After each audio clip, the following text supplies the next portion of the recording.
Hello everyone and welcome back to Always Watching. For those of you new to this channel, my name is Hamza Ali. I review all things movie and TV, so if you like what you hear, share, subscribe, and comment down below. So today we're talking about The Last of Us episode 8, and I'm sad. It's almost over. Like, it's so well done and it's so well organized, and it's just quality TV that I feel like we're so thirsty for. You know, like, this episode was actually directed by Ali Abbasi, so he directed Holy Spider, which I have a review up. So if you want to watch Holy Spider and then you come back to that review, you will enjoy yourself. So it's actually very well directed. And I don't know what to say. Like, this might be my second favorite or favorite episode that I've seen so far. And it's clear that this is not a zombie show, right? It's a show about basically if the world ended, how people would act, right? It's more about human horror because there were no infected. And to be honest, people, like, there are fates worse than death, right? And it seems like the more people we meet, honestly, being infected doesn't look like a bad option, right? I'd rather be infected than end up in David's, weird cult, to be honest. So the episode begins with a shot of what looks like a small town. And we kind of follow this voice to this small community that's in mourning. So it seems like the man that Joel had killed was part of this community, and he had a daughter, right? So they're kind of mourning the loss of one of their own. And at the end of the sermon, the girl's father who had died basically asks, when can we bury him? And she says, in the spring. Little does she know that they're getting ready to eat him. And there's a shot at the start of the episode of like Tom's Steakhouse, which I thought was just nasty because later you realize that's where they're keeping the bodies. And also, I'm pretty sure they ate her father when David and James came back with their encounter with Ellie. So that meat that they were eating was human meat. And I kept thinking, like, imagine if Ellie and Joel actually got caught in that situation. Like, there are fates actually worse than death. Like, worst case scenario, you wouldn't think you were going to be cannibalized. But I guess during the apocalypse, you never know. So this episode was fire. I feel like Ellie was literally a phoenix rising from the ashes, right? So Joel is back and better than ever.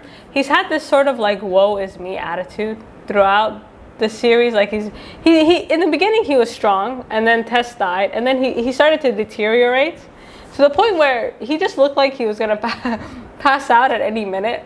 Like, he was just going downhill. And then as soon as he woke up, he turned into like the Punisher, right? Like, he turned full violent. He had a burst of energy. Suddenly he knew what to do, how to do it. And I was impressed by the amount of energy that he had, like, because he was really dying and he was really ready to die. So I think he's done apologizing for his behavior. And so the real him, like, we finally see it. And I like that build up because as an audience, we can kind of root for him, right? Like, if he was violent from the beginning, it would be hard. But now that we've seen the growth and how horrible the situation is, at this point, it's like any means necessary. Like, we've kind of climatized to the environment enough that we're like, yep, kill everybody. I don't really care. I don't really care anymore. And Ellie, I think she was convinced up until now that she couldn't survive on her own. And she survived on her own, right? She survived. And this is a turning point because she was like a phoenix rising from the ashes, right? I think she really believed that without Joel, she wouldn't make it. And I kept waiting for the moment that, like, Joel was going to come and save her. But that never happened. I was like, okay, when is Joel going to come in? But he never comes in.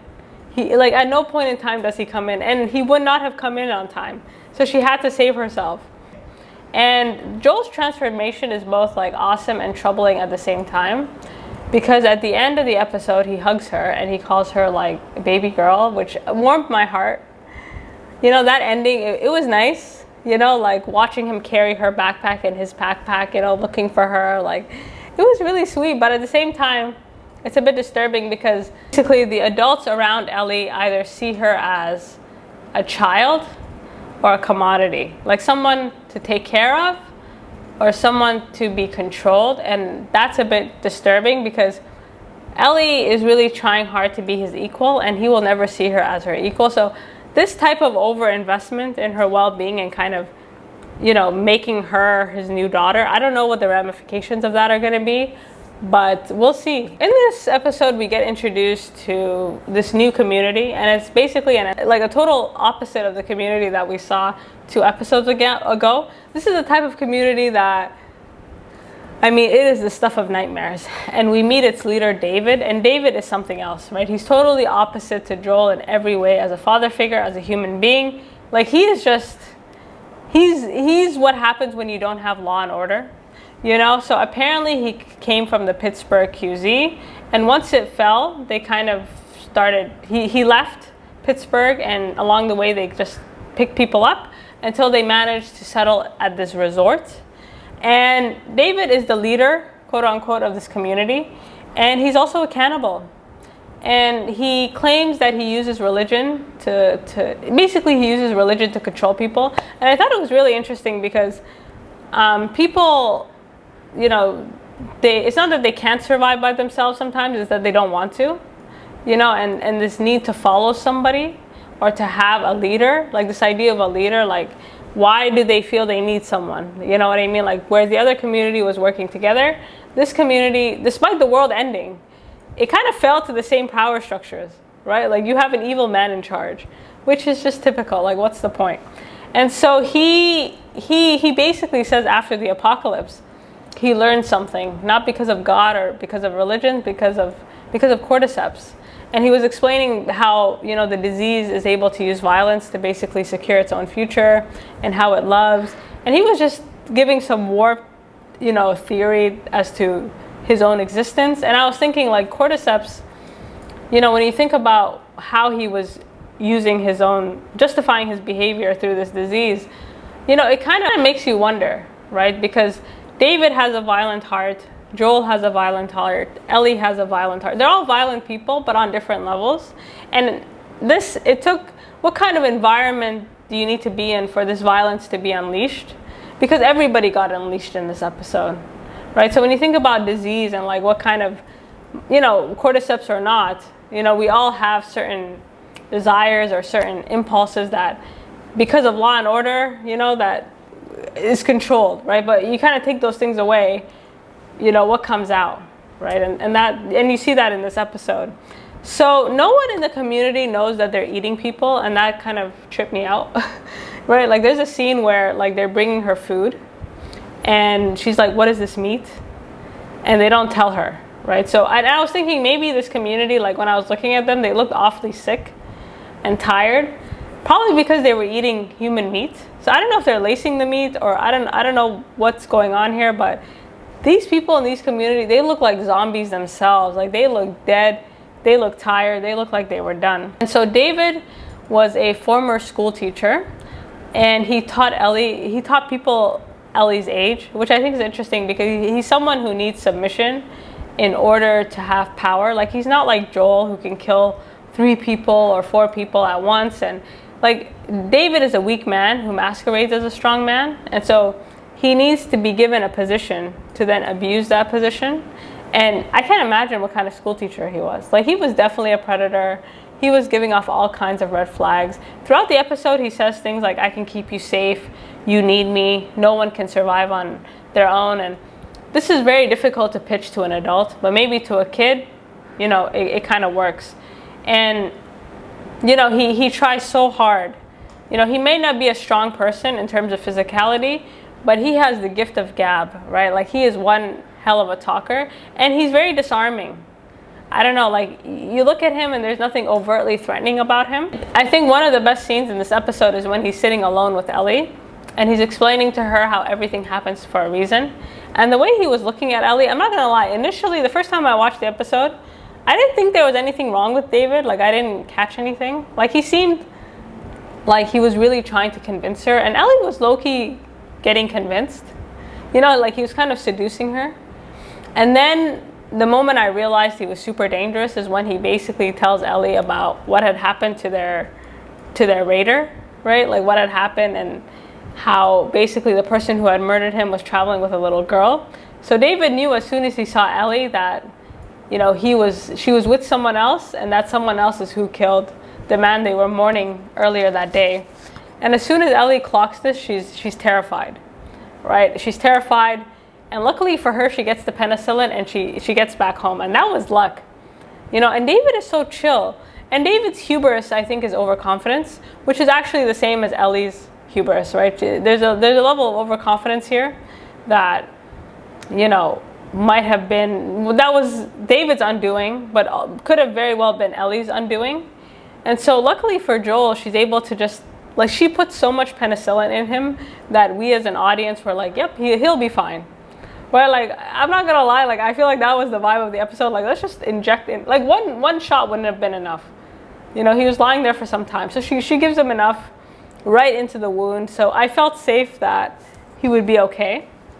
And the minute Ellie realizes that these men are coming, like, that scene when she kind of takes the horse and tries to, like, shoot them and run away, I'm not gonna lie, that scene tripped me out. I didn't think I don't know why, like, she really was trying to protect him, right? And the way she was trying to protect him was quite fierce, right? Like, nothing gets between her and her Joel, but she was very aggressive, right? Like, she was doing everything she could to, like, give him the time he needed. And it seemed like she was willing to sacrifice her life for his, which is interesting. And when she is caught, David basically picks her up like a piece of meat, right? He just carries her away like he just won a trophy. And this scene between David and Ellie is terrifying, right? It's terrifying for a lot of reasons, because first, how many people have they put in that cage? That same cage that Ellie was sitting in? Because I was thinking, like, what else are they hunting for out there? Right? Like, it doesn't make sense. So that is terrifying. Second, you know, I think before Ellie found out about the cannibalism, she was convinced. You know, like, she was kind of hearing him out. Like, I think there was some part of her that was like 50-50. And then she found out that he was a cannibal. And David is really good. Like, he tries his best to talk and talk and talk, right? He's like, you're just like me. You have a violent heart just like me. And then he just takes it overboard, right? Like, that scene when he caresses her hand and she's like, oh, like, sorry, you're not my type. But the moment she sees the ear is the moment that she's done, right? And he knows that she's done, right? He knows he's done, and he doesn't try to negotiate with her anymore.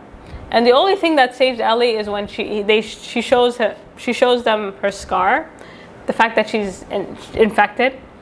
And that kind of few moments is what allows her to escape.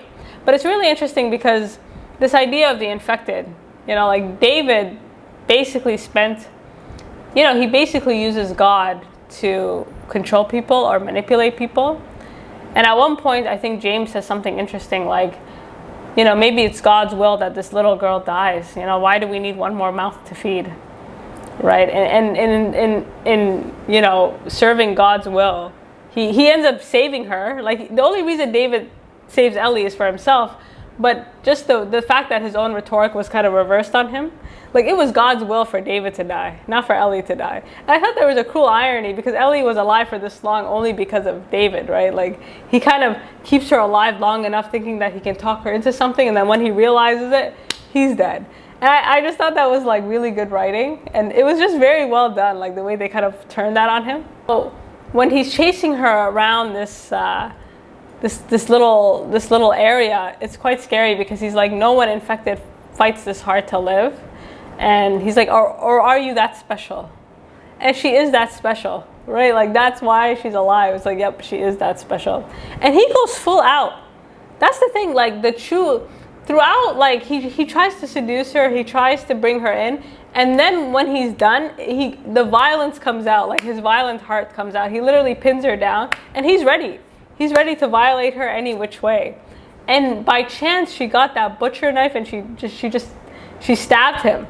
And you could tell, like, when she escapes from the fire, like, she's changed. And I can tell it was for the better or the worse, because up until this point, you know, she's been getting out of it. And Ellie's very confident. She's been trained very well by Joel. Like, she really, you know, wants to prove herself to him. But something about this man, you know, like, I think kind of shook her confidence a bit. You know, like, that kind of overconfidence just died down in such a way. And so the episode ends, and it's just grim. I was tearing up at the end, like I do every episode, because it's just so sad. and nothing seems to be getting better for them.